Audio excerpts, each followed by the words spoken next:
उठा उठा हो सकाळी का वाचे स्मरावा गजमुख रिद्धी सिद्धीचा नायक सुखदायक भक्तासी।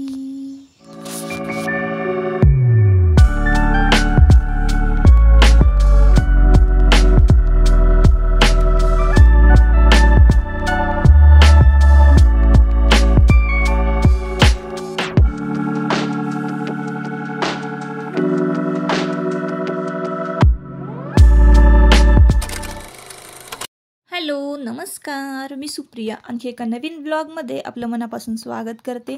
तुम्हाला आजचा दिवस सुखाचा, आनंदी आणि आरोग्यदायी जाओ। शुभ सकाळ सर्वांना। सकाळी बघा आत्ता वाजलेले आहेत सकाळचे 4:30 आणि सकाळी ना आमची लाईट जरा बघा अशी मिनमिनते आणि 4:30 4:15च्या आसपासचं बघा हे टायमिंग आहे, म्हणजे 4:15 वाजून गेलेले आहेत आणि माझे आंघोळ वगैरे सगळं झालं होतं। 4:15 वाजेपर्यंत माझं मेडिटेशन व्यायाम आता मी सुरुवात केलेली आहे। आता भाद्रपद महिन्याला सुरुवात झालेली आहे, गणपती बाप्पांचं आगमन होणार आहे। ज्या वेळेला गौरी गणपती, नवरात्री, दसरा असं काय असेल ना, घरामध्ये भरपूर पसारा असतो। सुरुवातीला मी तुम्हाला दाखवलं की किराणा माल बाजार आणून घरामध्ये ठेवलेला आहे, गोण्या तशाच पडलेल्या आहेत हॉलमध्ये आणि ना आजूबाजूला तुम्ही वातावरण बघत असाल तर हे ना 4:30चं वातावरण आहे आणि सकाळी की नाही चहा घेतल्याशिवाय ना पुढच्या म्हणजे कामाला सुरुवात होतच नाही। सध्या आता मागच्या व्हिडिओमध्ये तुम्ही ऐकलं असाल की मी चहा सोडलेला आहे, पण आता माझी तब्येत ना तुमच्या आशीर्वादामुळे खरंच मस्त मी ठणठणीत झालेले आहे। तर झालं काय होतं तर माझं C-सेक्शन झालेलं आहे दोन्ही मुलांच्या वेळेला। तर त्याचे टीचेस म्हणजे टाके जे आहेत ना त्याचे ते दुखत होते आणि मध्येच गर्भपिशवीला सूज आली होती। त्यानंतर बरेच युरिन इन्फेक्शन आणि ह्या सगळ्या गोष्टी मला होत गेल्या आणि त्या सगळ्या मी असं म्हणजे कसं आहे ना, आपल्याला एखाद्या वेळेला काय करायचं असेल ना तर मग काही ना काहीतरी असे प्रॉब्लेम्स येत असतात, हेल्थ इश्यू, त्याच्याकडे दुर्लक्ष करून फक्त आपल्या प्रगतीवर कामावर फोकस करायचा असतो। तसं म्हणाय गेलं तर मी कन्सिस्टन्सी यूट्यूबमध्ये ठेवलेलीच नाही आहे, म्हणजे जर ठेवले तर लवकर सक्सेस होईल, पण तुमची कृपा आशीर्वाद माझ्याबरोबर आहेत, तुम्ही वाट बघता माझ्या व्हिडिओची। तर असो ताईंनो, सकाळी ना मस्त असा फक्कड एक चहाला सुरुवात केलेली आहे, कारण शुगर, थायरॉइड वगैरे सगळ्या टेस्ट चेक झालेल्या आहेत माझ्या आणि शुगर वगैरे एकदमच लो होती, त्याच्यामुळे म्हटलं चला चहा प्यायला परत सुरुवात करावी। तर चहाला परत पुन्हा सुरुवात केलेली आहे। पित्ताचा त्रास आता काही होणार नाही, कारण गोळ्या औषधं मेडिसिन्स मी आता कुठलंच घेणार नाही आहे। असो ताईंनो, आता हे झालं थोडक्यात माझ्याबद्दल, कारण बऱ्याच दिवस झाले ना व्हिडिओमध्ये कन्सिस्टन्सी नव्हती आणि पाहिजे असे म्हणावे असे फ्रेश व्हिडिओ मी तुमच्याबरोबर शेअर करत नव्हते। पण तुमचं कसं, तुम्ही कमेंट करता, सांगता की ताई तुझी तब्येत लवकर, तुझ्या तब्येतीची काळजी घे, बरी हो, तर ते मला खूप म्हणजे भारी वाटतं बरं का। असो आता सकाळची वेळ आहे आणि उजाडलेला आहे। आत्ता सुरुवातीला मी तुम्हाला दाखवलं की 4-4:30 वाजल्यापासून दिवसाला सुरुवात झाली, तेव्हाच माझी आंघोळ झाली होती आणि त्याआधीसुद्धा ना मी कॅमेरा ना लावून ठेवला होता आणि मेडिटेशन आणि एक्सरसाइज करत होते ना, तेव्हा कॅमेरा आहे की नाही माझा, म्हणजे मला वाटलं मी ऑन केलेला आहे आणि ऑफच राहिला, त्याच्यामुळं तुमच्याबरोबर एक्सरसाइज शेअर करायची राहिली माझी आणि पुढच्या नेक्स्ट टाईम मी ना नक्की शेअर करेन असं बरं का। तर ना आत्तापर्यंत म्हणजे उजेडेपर्यंत 5 वाजल्यापासून 4:30-5 वाजल्यापासून ते 6 वाजेपर्यंत माझी बरीच कामं झालेली आहे।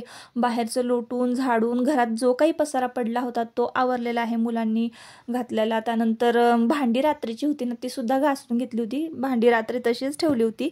कधी खूपच जास्त थकवा येतो एक्स्ट्राची कामं करून आणि मी तर काही एक्स्ट्राची कामं आहेत ना ती तुमच्याबरोबर शेअरसुद्धा करत नाही।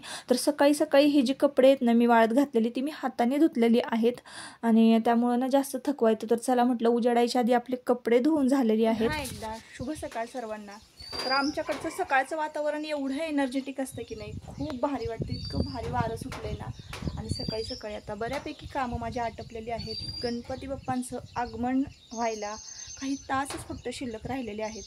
ज्या वेळेला असा भाद्रपदाचा महिना लागतो ना, श्रावण संपून, तेव्हा गणपती बाप्पांच्या येण्याची ओढ लागते आणि मग त्या म्हणजे तेवढ्या पिरियडमध्ये ना आपल्याला कितीही काम असलं ना तरी अजिबात थकवा येत नाही. एक वेगळाच असा उत्साह असतो प्रत्येकामध्ये बरं का, की आपलं घर स्वच्छ असलं पाहिजे, बाप्पा येतील त्यावेळेला गणपती बाप्पांना एकदम छान मस्त वाटलं पाहिजे असं वाटतं. तर तसंच आहे माझं पण. आणि प्रत्येकाच्या घरी ना बघा डेकोरेशनची घाई. आणि गौरी गणपती ज्यांच्याकडे असतील, गौरी असतील त्यांच्याकडे तर त्यांना फराळाला पण करावं लागतं. म्हणजे गौरी पुढे ना काही पदार्थ ठेवावे लागतात. तर म्हणजे नाही का दिवाळीसारखेच आपलं लाडू, करंजी, तर हे सुद्धा करावं लागतं.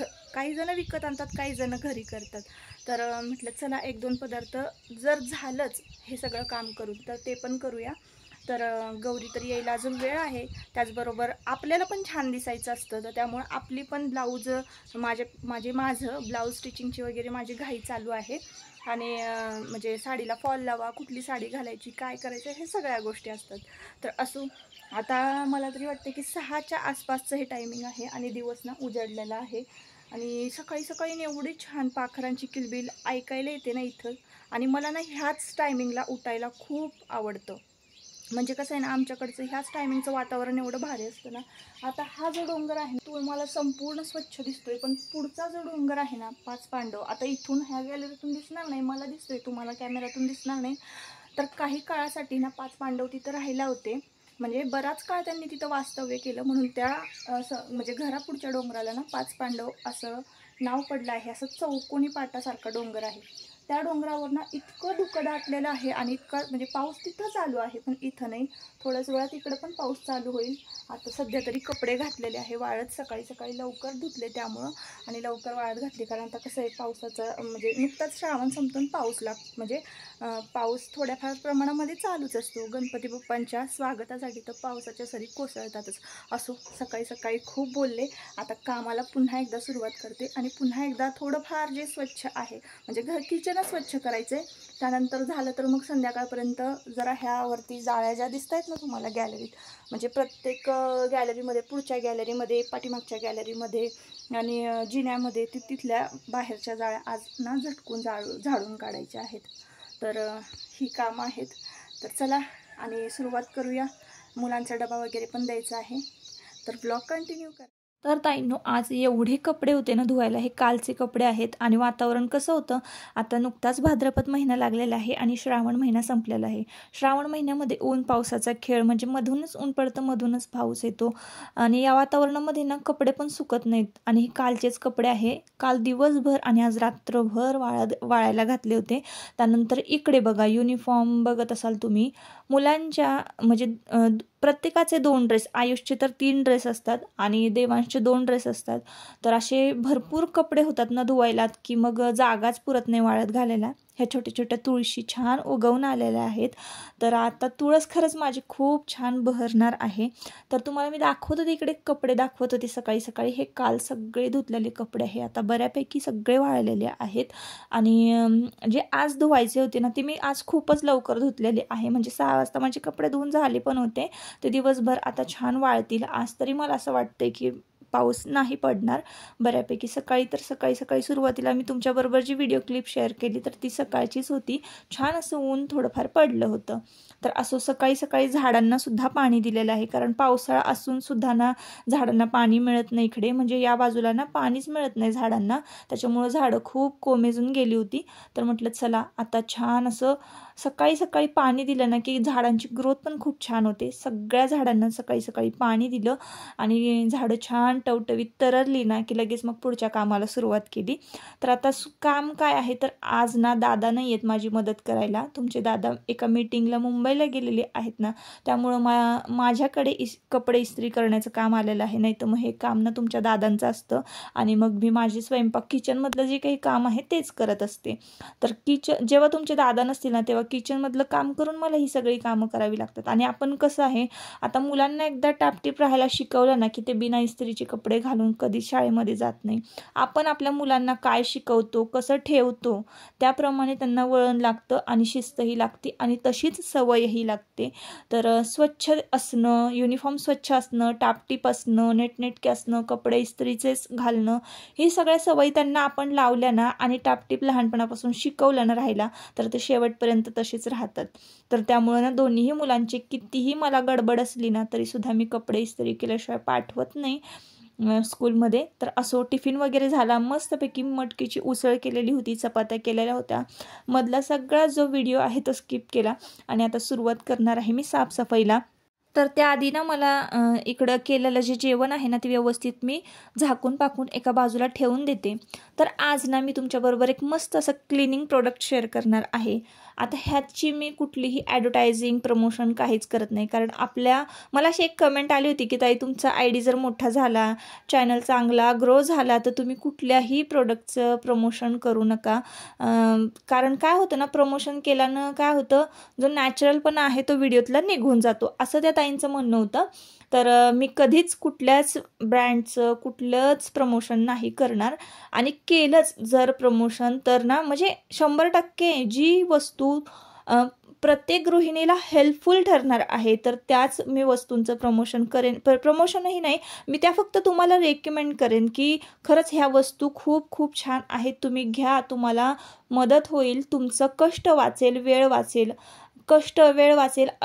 अशाच वस्तू मी तुमच्याबरोबर नेहमी शेअर करणार. बरं का ताईंनो, या कुठल्याही गोष्टीचं प्रमोशन नाही मी करते. आणि जर समजा मला एखाद्या गोष्टीचं प्रमोशन आलंच तर म्हणजे मी अशाच लोकांचं प्रमोशन करणार आहे ज्यांचा छोटासा उद्योगधंदा आहे, जे खरंच धडपडत आहे स्वतःच्या पायावर उभं राहण्यासाठी, काहीतरी करण्यासाठी त्यांची एक जिद्द आहे. अशा महिलांना मी सपोर्ट करणार आहे आणि फ्री प्रमोशन करणार आहे केलंच तर गोष्ट सांगते ताईंनो मी तुम्हाला. तर अशा लोकांना मला मदत करायला खूप खूप आवडेल, अगदी फ्रीमध्ये. तर फ्रीमध्ये मी करेन प्रमोशन. पण असं म्हणजे नाही का, नुसतं एकाच ब्लॉगमध्ये धाड नुसतं प्रमोशन असं मी नाही करणार, कधीच नाही करणार. जे काही नॅचरल कंटेंट तुम्हाला आवडतो तोच मी तुमच्याबरोबर शेअर करणार आहे. तर बघा ताईंनो, मी आता काय केलं तर नक्की मी तुमच्याबरोबर काय शेअर करणार होते बघा. तर आत्ता मी जे खिडकीवर स्प्रे केलेली आहे बॉटल आणि वर चिमणी आहे बघा, फॅन म्हणजे चिमणी, तर त्या चिमणीवर मी स्प्रे केलेला आहे बघा all Surf Excel cleaner oil gas chimney असं लिहिलेलं आहे खाली. तुम्हाला जर पाहिजे असेल तर 500 ml मध्ये आहे. मी हे क्लीनर ना मिशोवरून घेतलेलं आहे. 230-240च्या आसपास याची प्राईस असावी. खूप दिवस चालतं, पण तुम्हाला ताईंनो सांगते 100% याचा रिझल्ट आहे. जिथं चिकट चिवट जे डाग आहेत की जे गेले 5-5 वर्षसुद्धा माझे निघत नव्हते आणि मी काय करायचे, शॅम्पू टाक, विनेगर टाक, लिंबू पिळ, हे कर ते कर, भरपूर मी केलेलं आहे, तरीसुद्धा ते डाग माझे गॅसच्या पाठीमागचे निघाले नव्हते ना, तर ते निघालेले आहे. तिथे पुढे मी छोटंसं व्हिडिओ क्लिप देते तुम्हाला. आणि इथं तुम्ही बघत असाल खिडकीसुद्धा किती तिलकट चिवट झालेली आहे. तर एकदम इझिली हे निघतात बरं का डाग, एकदम इझिली. आता तुमच्या स्किनला जर ॲलर्जी वगैरे असेल तर तुम्ही ग्लोव्ज घाला बरं का, स्वतःची काळजी घ्या ताईंनो. कारण नंतर माझे हात ना असे थोडेसे जरा वेगळेच झाले होते बरं का, थोडंसं असं स्किन थोडी निघाली होती माझ्या हातांची. त्याच्यामुळं तुम्हाला सांगते की तुम्ही ग्लोव्ज वगैरे घालूनच मग हे करा. पण बघा किती मी 5-1 मिनटं आधी ना हे स्प्रे हा मारून घेतला आणि बघा किती तुमच्या समोर मी रिझल्ट दाखवते की माझ्या हाताला लगेचच चिटकून ते ऑइल आलेलं होतं.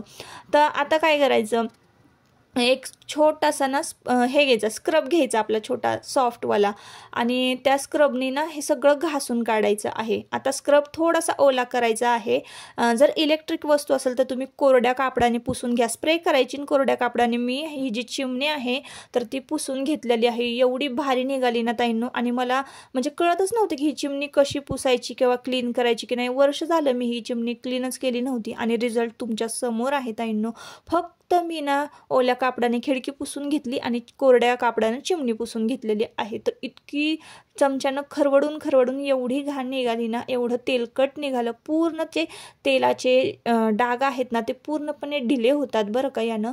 तर 100% तुम्ही हे प्रोडक्ट यूज करून बघा आणि मगच मला कमेंट करून सांगा. तुम्ही नक्कीच म्हणाल की ताई खरंच याने ना डाग आपले जे आहेत तेलकटाचे तर ते निघत आहेत. कट्टा पण एका बाजूला जर तुमचा खूप चिकट झालेला असेल ना, नक्की तुम्ही हे क्लीनर जे आहे ते वापरून बघा. लिंक मी डिस्क्रिप्शन बॉक्समध्ये देते. Meeshoवरनं मी मागवलेलं आहे. तर इकडे बघा, तुम्हाला मी सुरुवातीला कपडे दाखवले, पुन्हा दुसरा लोड लावला होता मी मशीनला आणि इकडे ना मी किचन कट्ट्यावरचे जे नॅपकिन आहेत ना ते सुद्धा धुवून टाकलेले आहे. तर ते कसं होतं, आता सणवार असला की आपल्याला किचन कट्ट्यावर एक भांडी पुसायला, एक हात पुसायला, कट्टा पुसायला नॅपकिन लागतातच. सकाळी मी ना भिजत घातले होते गरम पाण्यामध्ये आणि कपडे धुतले ना त्यावेळेलाच मी गॅसवरचे जे नॅपकिन आहेत ते सगळे धुवून टाकले होते. चला तर मग आता आजच्या व्हिडिओचा इथंच एंड करूया. भरपूर काम झालं आणि अजूनही इतकं काम आहे ना की दिवस कमी पडेल. तर आता इथं गणपती बाप्पांच्या आगमनाची तयारी चालली आणि मंडप वगैरे घालायचं चाललंय इकडे सगळं. असो, तर आजच्या व्हिडिओचा मी इथंच शेवट करते. परत आपण पुन्हा भेटूया नवीन एका ब्लॉगमध्ये. तोपर्यंत स्वतःची काळजी घ्या आणि मजेत राहा. प्रोडक्ट कसं वाटलं मला नक्की सांगा. डिस्क्रिप्शन बॉक्समध्ये लिंक देते. खरंच इतकं हेल्पफुल आहे ना ते. स्प्रे केलं ना की 1-2 मिनटं फक्त तसंच ठेवायचं आणि लगेच जे काही तुमचे तेलकट डाग आहेत किचन कट्ट्यावर म्हणा किंवा खिडकीवर, सिंकवर, कुठेही जर चिवट तेलकट डाग जर असतील ना, खरंच 5च मिनटामध्ये एकदम क्लीन होतं. जे की आपण बघा पावडर, स्प्रे वगैरे काय टाकून घासत असतो सारखं, तर ते डाग आहेत ना लवकर निघत नाहीत. त्या स्प्रेनी ना खरंच एकदम चकाचक होतात आणि वेळ पण खूप वाचतो. तर प्रोडक्ट आहे ना मी डिस्क्रिप्शन बॉक्समध्ये देते. नक्की तुम्ही चेक करा आणि एकदा ट्राय करा आणि ट्राय केल्यानंतर ना कमेंट करा की आम्ही ट्राय केलेलं आहे किंवा तुम्हाला कसं वाटलं याचा रिव्ह्यू नक्की द्या कमेंट बॉक्समध्ये. तर चला मग आता या व्हिडिओचा इथंच शेवट करूया. परत पुन्हा भेटूया नवीन एका ब्लॉगमध्ये. तोपर्यंत स्वतःची काळजी घ्या आणि मजेत राहा. व्हिडिओ जर आवडला असेल तर नक्की आपल्या चॅनलला सबस्क्राईब करा. Bye bye.